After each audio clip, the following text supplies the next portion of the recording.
Sakal Gunarnavasha Vande Guru Sri Charanaravindan.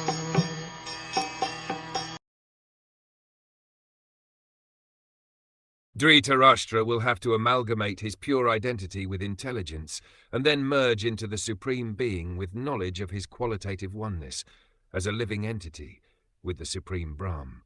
Being freed from the blocked sky, he will have to rise to the spiritual sky.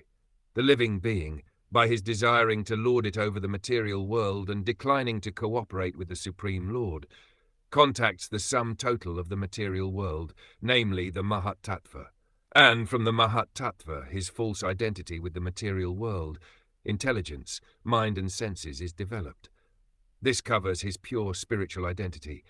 By the yogic process, when his pure identity is realized in self-realization, one has to revert to the original position by amalgamating the 5 gross elements and the subtle elements, mind and intelligence, into the Mahat-tattva again. Thus, getting freed from the clutches of the Mahat-tattva, he has to merge in the existence of the Supersoul. In other words, he has to realize that qualitatively he is non-different from the Supersoul, and thus he transcends the material sky by his pure identical intelligence, and thus becomes engaged in the transcendental loving service of the Lord. This is the highest perfectional development of spiritual identity, which was attained by Dhṛitarāṣṭr by the grace of Vidhur and the Lord.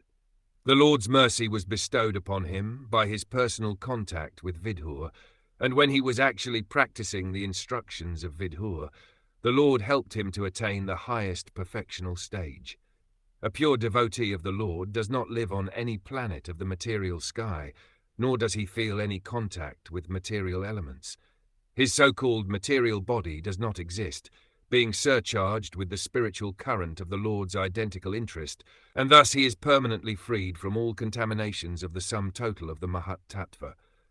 He is always in the spiritual sky, which he attains by being transcendental to the 7-fold material covering by the effect of his devotional service.